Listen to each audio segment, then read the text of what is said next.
to thank you all. We have never been able to do this with this many thousand people in the auditorium.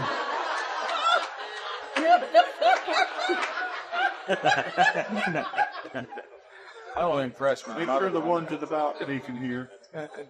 Welcome, tree people. I was very fortunate. The thing that Mandela said has been so powerful, it was life-changing, and it is AA in its spirit. And I diminished it because I didn't say what he said. I said what I heard him say. I would like to read it to you. Our worst fear is not that we are inadequate. Our deepest fear is that we are powerful beyond measure. It is our light, not our darkness, which most frightens us. We ask ourselves, who am I to be brilliant, gorgeous, talented, and fabulous? Actually, who are you not to be? You are a child of God. Your playing small does not serve the world. There is nothing enlightening about shrinking so that other people won't feel insecure around you. We were born to make manifest the glory of God within us. It is not just in some of us, it is in everyone. And as we let our own light shine, we unconsciously give other people permission to do the same. As we are liberated from our own fear, our presence automatically liberates others. That's good stuff. And if anybody ever had a reason to be pissed, it was him. He wasn't. Came out smiling. So thank you for your indulgence. That is what this whole thing says to me in my heart. Don't be afraid to let your light shine. What the hell are we doing? After dinner?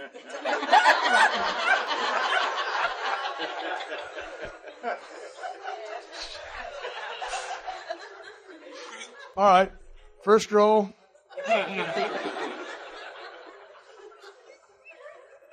Line up on the left.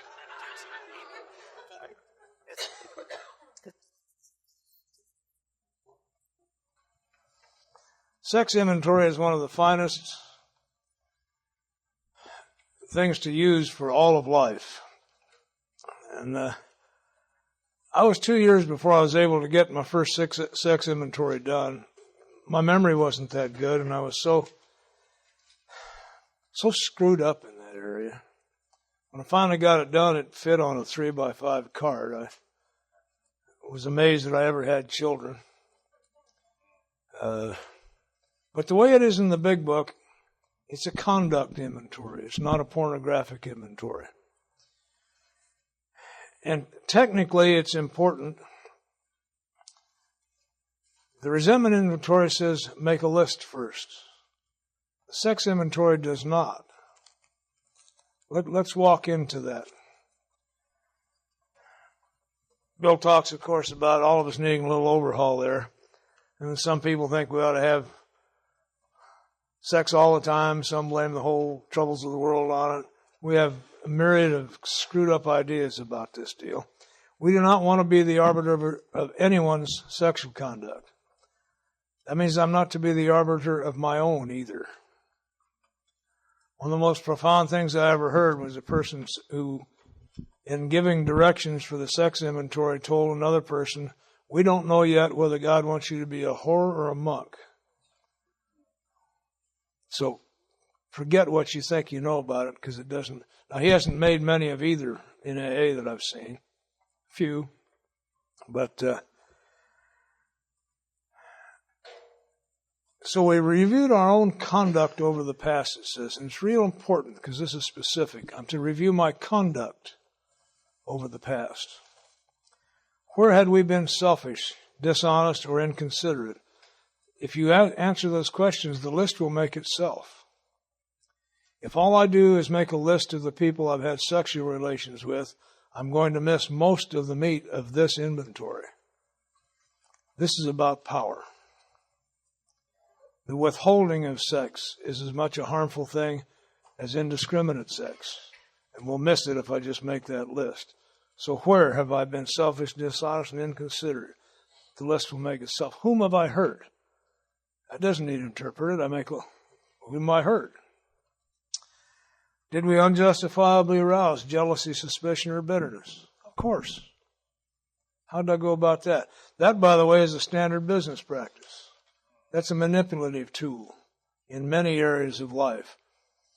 And in this arena particularly, you're not giving me enough attention. So I indicate there may be a little dalliance around the corner, and you start giving me more attention. It's a manipulation. Okay? Where were we at fault, and what should we have done instead? Oh my. The very question indicates that I probably know the difference between right and wrong now. And the question, what should I have done instead, is almost anything but what I did. So, don't have to get fancy with that one. But can you see how clearly this lays out for me where my amends are going to come from? What should I have done instead? That's what I have to clean up, both directly and in my life. We got all this down on paper and looked at it. So this is another written inventory. I don't have a copy of that because I've got to be honest with you. I haven't had sexual aberration for about 27 years.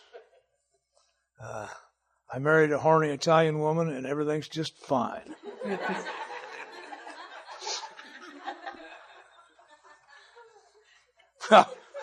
we make light of that, but it's the truth.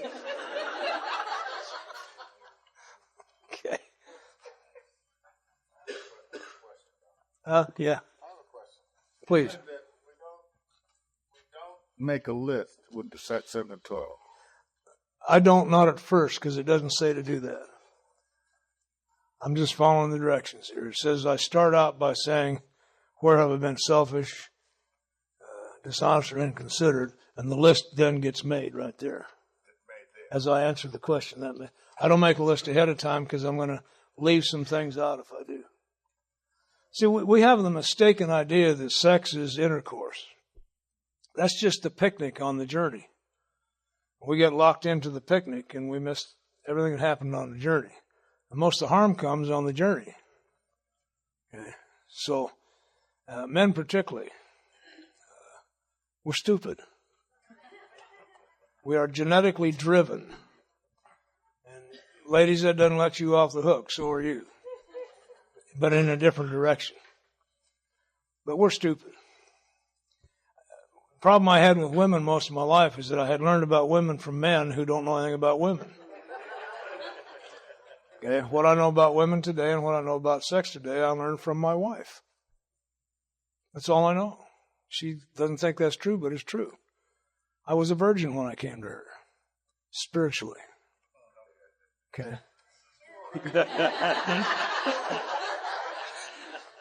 Well, these guys that sit behind you make me nervous.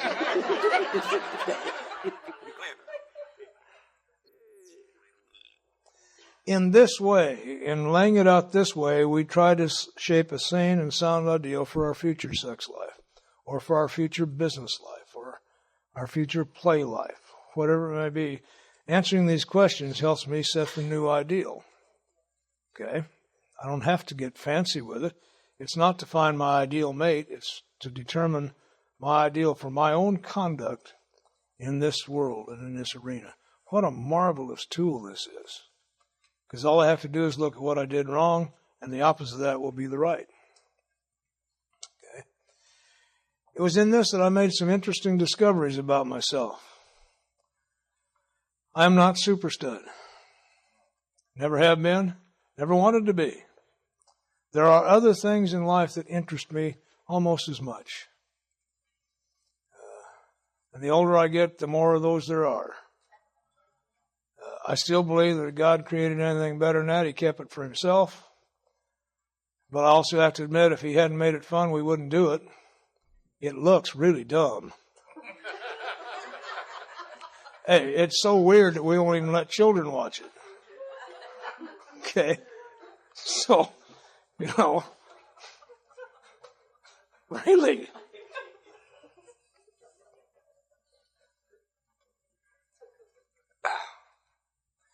We subjected each relationship to this test, whether it be sexual or any other relationship, business relationship, whatever. This is the test. Was it selfish or not? Well, you got me, because in some aspect, absolutely. Yes. But was it selfish or not? We ask God to mold our ideals and to help us live up to them. Same prayer we've been saying. What would you have me be?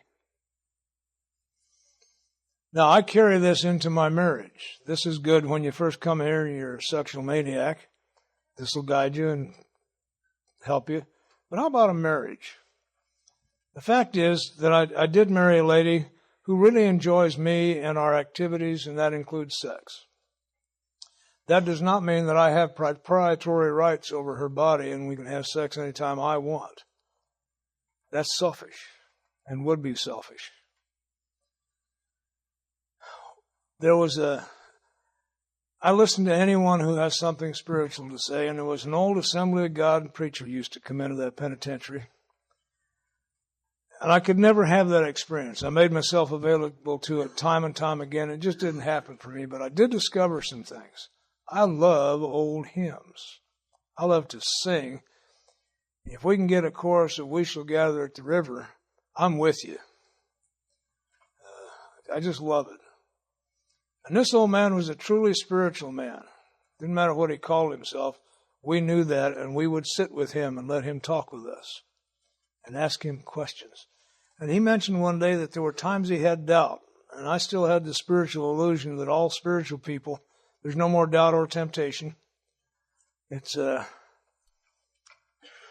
you get your tweed jacket with the leather patches on the elbow and the house up on the side of the mountain with the overlooking veranda where you sit listening to Mozart coming out of the back room and dispensing a little wisdom to the peasants as they go by.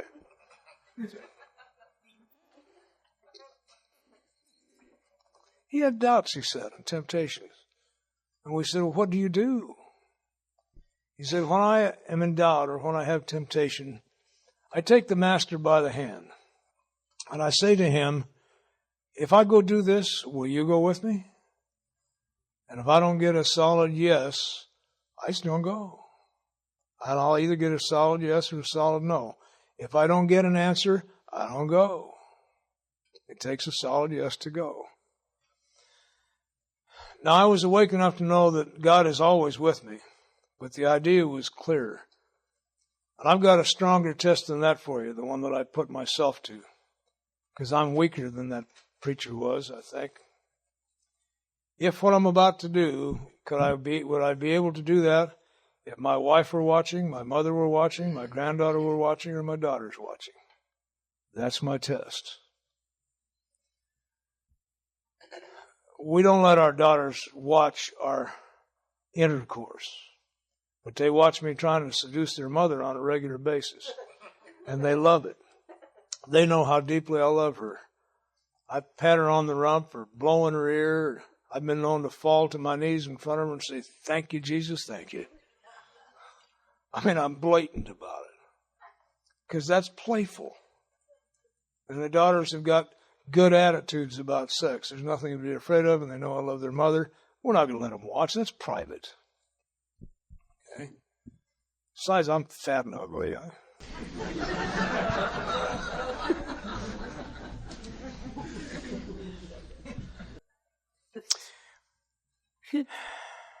We need to always remember that our sex powers were God-given and therefore good.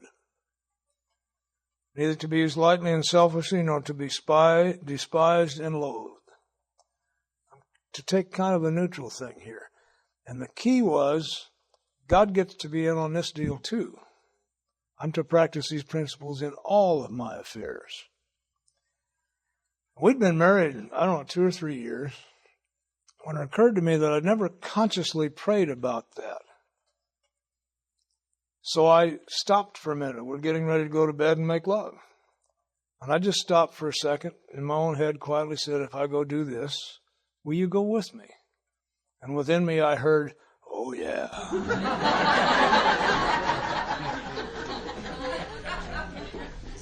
Yeah. Why not? It's His creation, for goodness sakes. Why not? And it has changed our regular life and our sex life. There's nights I have a headache. There's nights she has a headache. It doesn't matter anymore. It's part of the journey, and the picnic is a great part of the journey, but it's just the picnic. The fun part is 24-hour-a-day seduction. That's the fun part. I adore her. I let her know that. I have found all of her little weak spots. My favorite is when she's busy cooking, to kiss her on the back of the neck, because it makes you go, ooh. Better than cookies, man. Anyway, you get the idea? Find your own way into this. And have fun with it. Our Eskimo friends, their word for sexual intercourse is, let us laugh together. Yeah, let's go laugh together. Because this is fun. Ooh. Whatever the ideal is, ought to be, we must be willing to grow toward it. Again, willingness is the key here. My strength comes from my weaknesses. If I think I am strong, then I will give in to my weaknesses. If I admit my weaknesses, I get strength. It's just the way it works. So I need God more here than anywhere else, because this is the second most powerful power source of the human condition.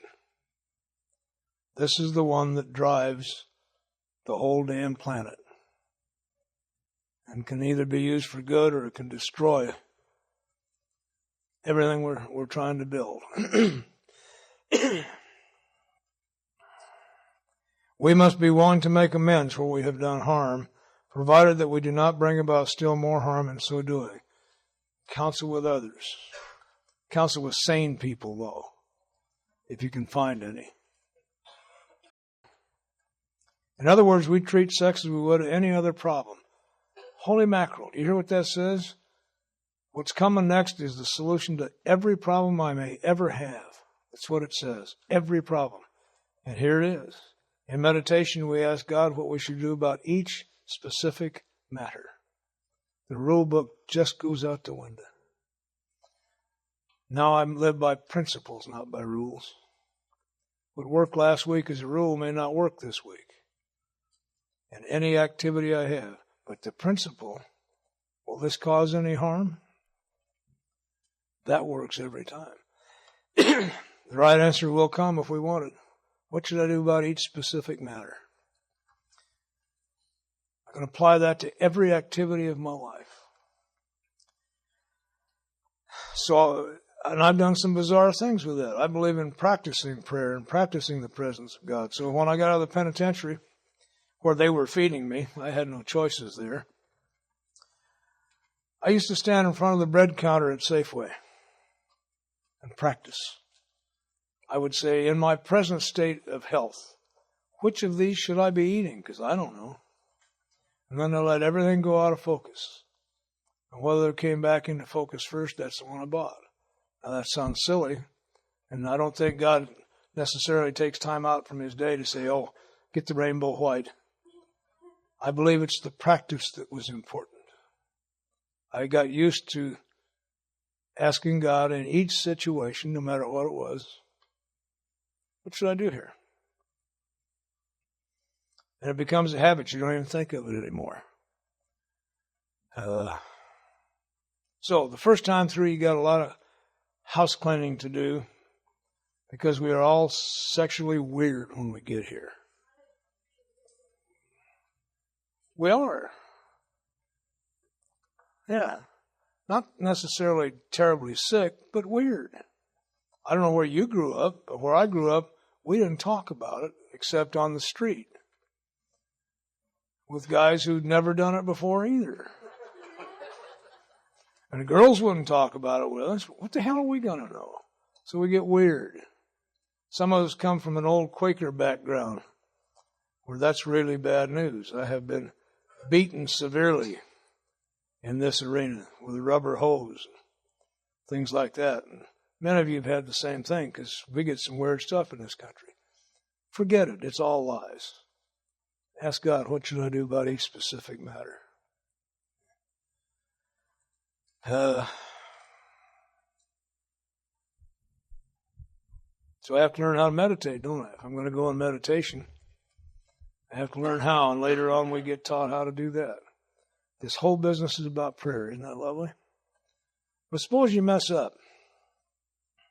Suppose we fall short of the chosen ideal and stumble. Does that mean we're going to get drunk? It depends entirely upon our motives. If we're willing to straighten that out and be taken on to better things, probably not. If we're not sorry and we continue to harm others, we will surely drink.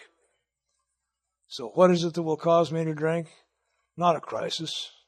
Harming others is what's sure to make me drink.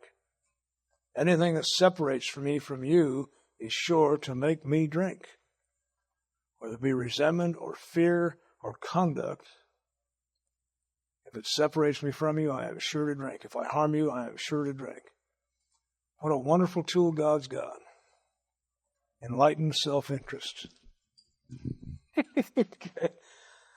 Don't get to even pray for myself anymore, except as those prayers may affect how it works with you. I found a way around that one, by the way. Or I found a way to get into that one all the way. And I'll give it to you.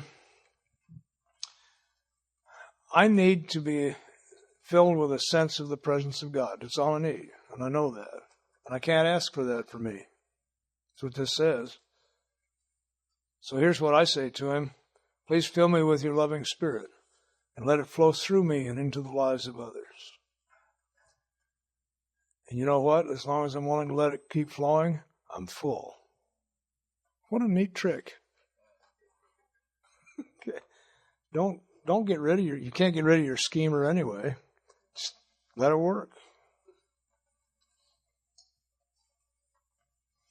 To sum up about sex or any other problem, we earnestly pray for the right ideal, for guidance in each questionable situation.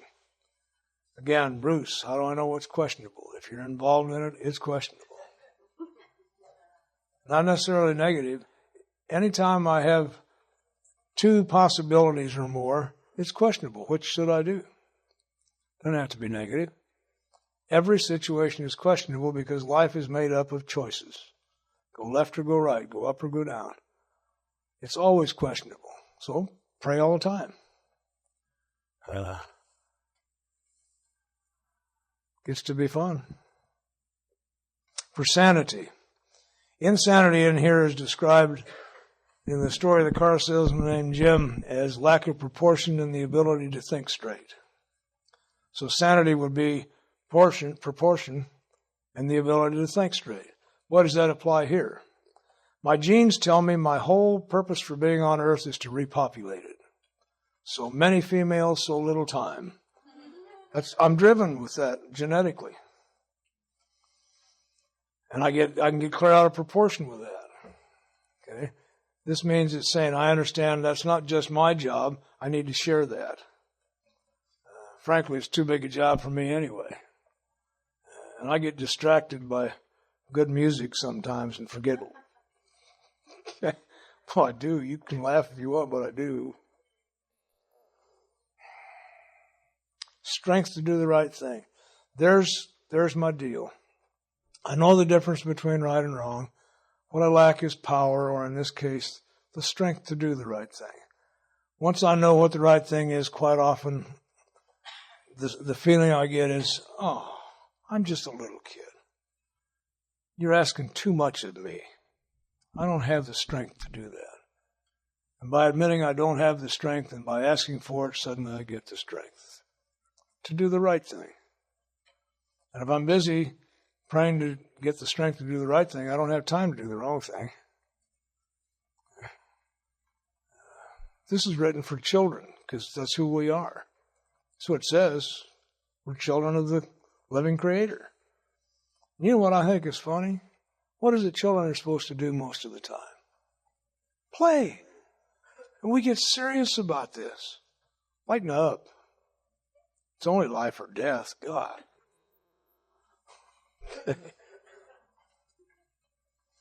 If sex or any other problem is very troublesome, we throw ourselves harder into helping others.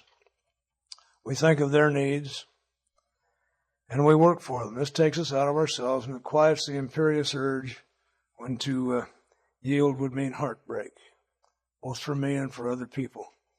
I can't stand one more of my own heartbreaks. Along the way here in this, I began to learn the difference between guilt and shame. And there's a very real difference. Guilt is what happens to me when you catch me breaking one of your standards or rules or laws or whatever. Then I feel guilty.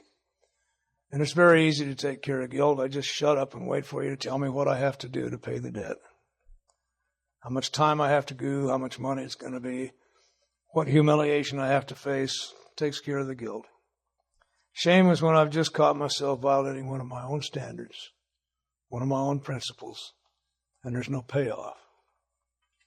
There is no payoff for that. The only way I can ever get rid of shame is to become the kind of person who could no longer commit that shameful act.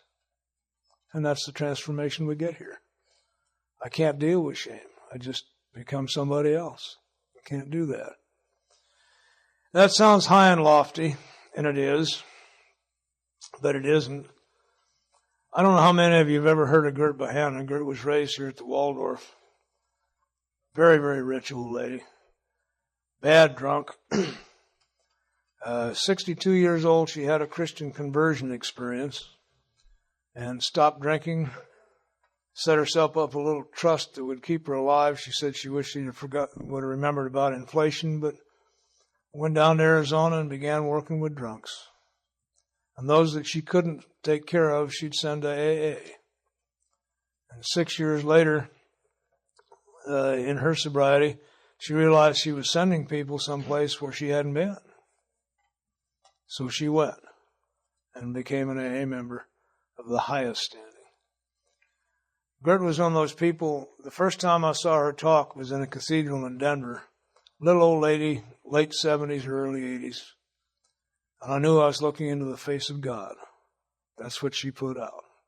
She had that going. She traveled the world just talking about God. Kind of like Fatima does. Any of you know Fatima, you know that you're going to hear about God because she doesn't know anything else. And we had Fatima out to our correctional facility, let her talk to the guys for an hour. Took over 2 hours, and when she left, they asked me to bring her back again tomorrow. But Gert, one time, we were talking about this spiritual stuff, and she was laughing at us, as most people do, young people. She says, being spiritual isn't all that much different. She said, honeys, she called us all honeys. When I was sick, I used to look down on people. Now that I'm spiritual, I look down on people who look down on people. It ain't that much different. Okay. And began to make it real. And that's what's going on here. My ideal is that I keep my promises. If I'll do that, I probably won't cause you harm. So I'm very, very careful about making promises. I used to make ones I had no intention or no way to keep. And my dad one time near the end of the road gave me this lovely tidbit as a standard. He said, Don, there's only two things that a person really needs to live a good life, an honorable life. You have to have enough honor to keep every promise you ever make, no matter what the personal consequences. And enough wisdom to not make too many promises like that. Okay. So if I want to keep my promises, if I want to have integrity with you, it means we must communicate.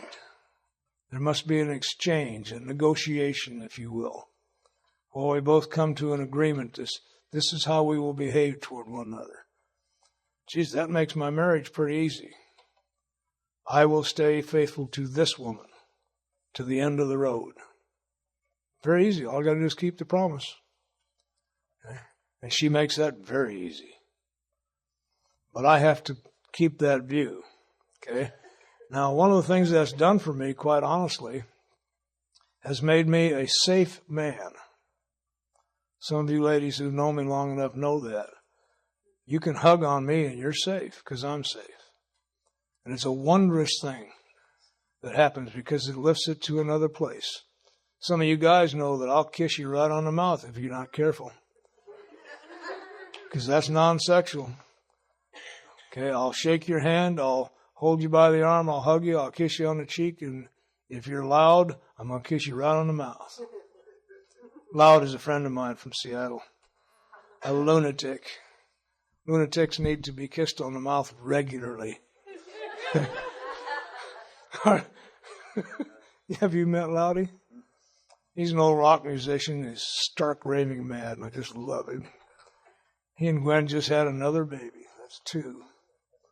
Oh, least likely father that you've ever considered, and he's thriving on it.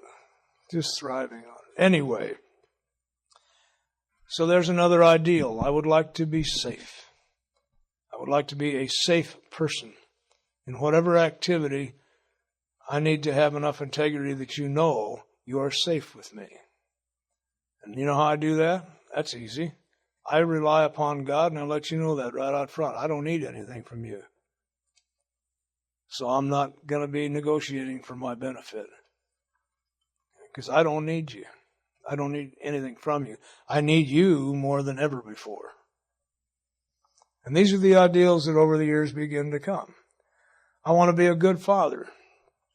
Well, one of my early sponsors when I had 7 children, that was an experience. And I got busy in AA. There's a difference between being busy and being active, and I had gotten busy. Pulled me aside one day and he said, you know, we're supposed to practice these principles in all of our affairs, and that means we have to practice them at home too. And in order to do that, you got to be there once in a while. Oh. Have you ever listened to children? You want to be a good parent? Stop raising children. The way most of us do it, it's a criminal activity.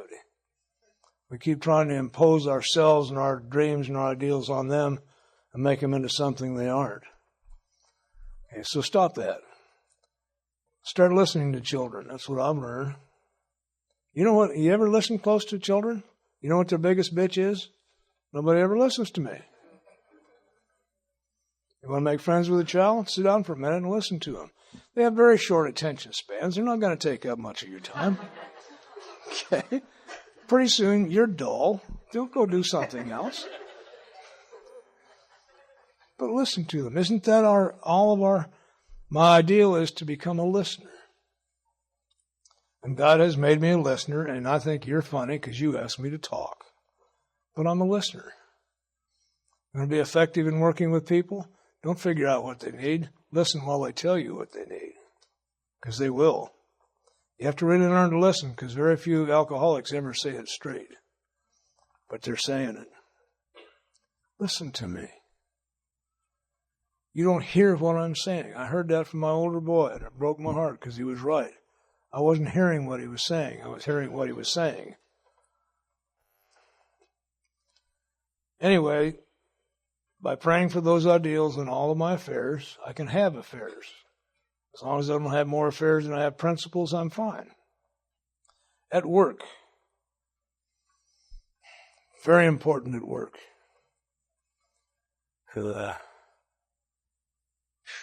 Don't even want to go there right now, maybe tomorrow. Tomorrow morning's crying time. I'm going to tell all kinds of emotional stories, all of us, just bring you to tears. Oh, yeah, it's going to be a 3-hanky morning.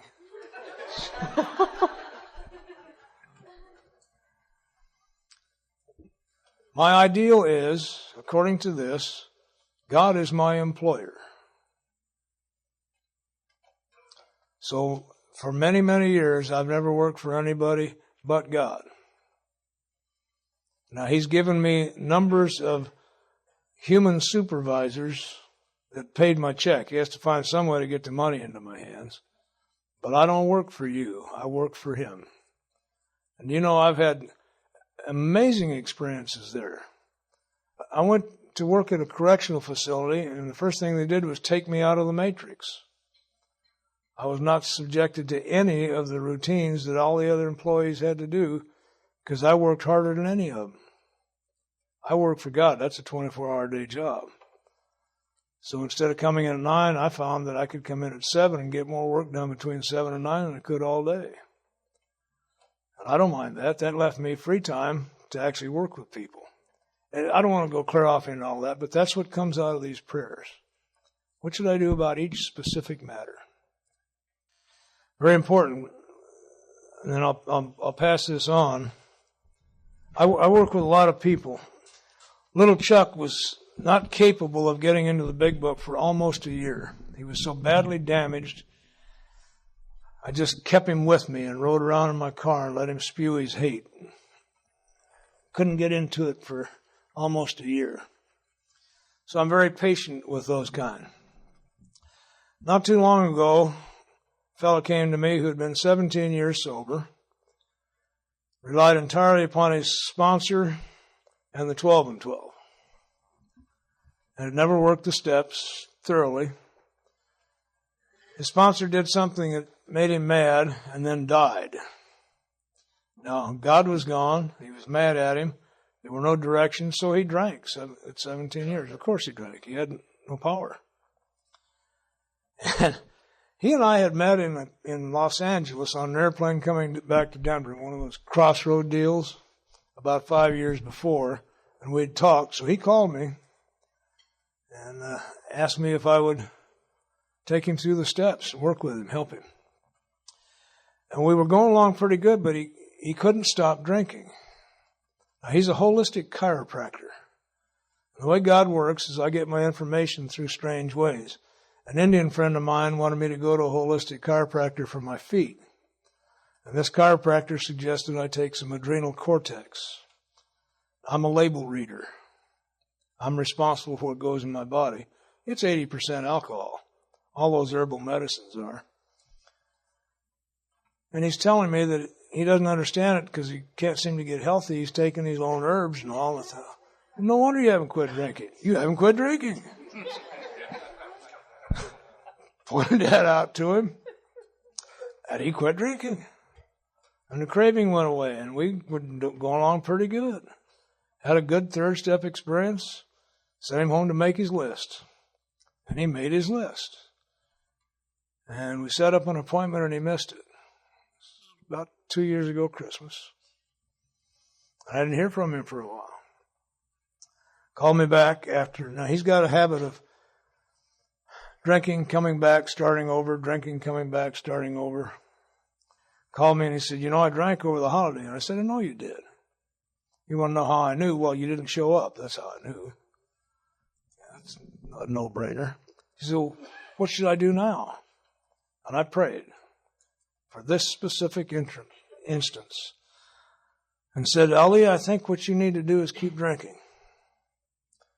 I think you need to drink until you discover for yourself that you cannot not drink. And when that day comes, call me back. Well, I found out the other night he called one of the guys I sponsored when he finally got to that place. And John said, well, what did Don tell you to do when you got there? He said, call him. He said, well, then why don't you call him, not me? And he called me. He said, now what do I do? And I prayed again. And I said to him, finish what you started. You got your list. Now it's time to do that second and third column. I've shown you how to do that. When you're through with that, call me back. Months went by. Because he knows I mean it. Don't call me till you're through. Well, in the last month, we have had one of those rocketing into the fourth dimension experiences. Are we running out of time again? Go. 10.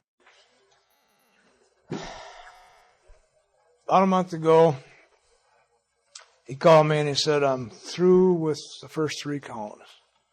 And so I became immediately available. Had him come over that day. We went over that business in between, taught him how to pray there, and then go home and do that 4th column, which he had never done before and had resisted. In less than 2 weeks, he was done. I mean, he was really done. He was finished. So I had him out the next day and we began his 5th step. It took 2 sessions to get it all done because it was fairly lengthy. I'm going to do 2 or 3 hours at a time because that's all I can do. I got it all done. sent him home to do his own amends list, if you will. Because of my own experience, I know that he needs to become willing on his own to know precisely what he did wrong and what he thinks he can do about it, and then have a mind open enough to say he may have missed something here, so he can be open to any feedback the person needs. We got all that done. He came back, and he's got the whole 8-step thing written out. I mean, he's really, I wish you all behaved like he did. And at the top of the list is one he's not really wanting to make.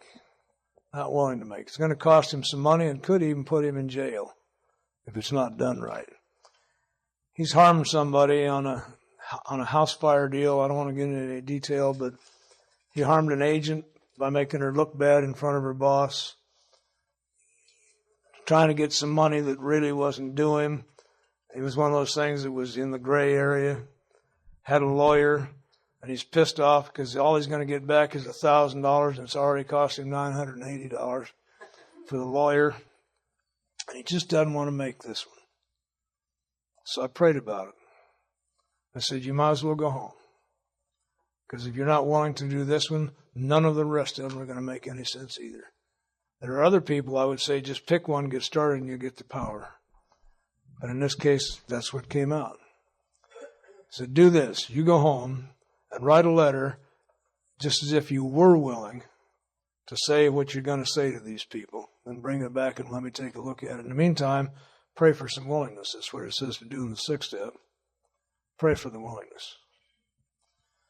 Took a couple days, but he called me up and he read the letter to me. It was a masterpiece. He had already cut out the things that would make him look like a good guy and just laid it all out. The agent can't talk to him because he has a lawyer, and the insurance agent is not allowed to talk to him, so he can't make it personally, and I keep insisting, you heard her face-to-face, you got to see her face-to-face. But he's done. He got it all done. He's laid it out on the line. He's fired his lawyer, and he's free. Now the rest of them are going to go, shoo, and we're going to have a tiger by the tail. And it's going to shake everybody in Denver AA because they've been watching him for years, and he's a go out and start over, go out and start over, go out and start over. He is on fire. And I am in love with the way the process worked. And all I did was pray at each juncture, what do I do here? Because that's what I've been told to do here. Each specific instance. The next guy I may say, here, let me help you with that. Let me go with you on this one. You never know, so stay open to that. I try to use the principles, not the letter of the law, but the spirit of the law. Because I don't want to kill anybody. Now, I've yammered long enough on this kind of thing. I know these guys have a good deal to say. And we want to push on because we still got to make some amends. That's a tearjerker.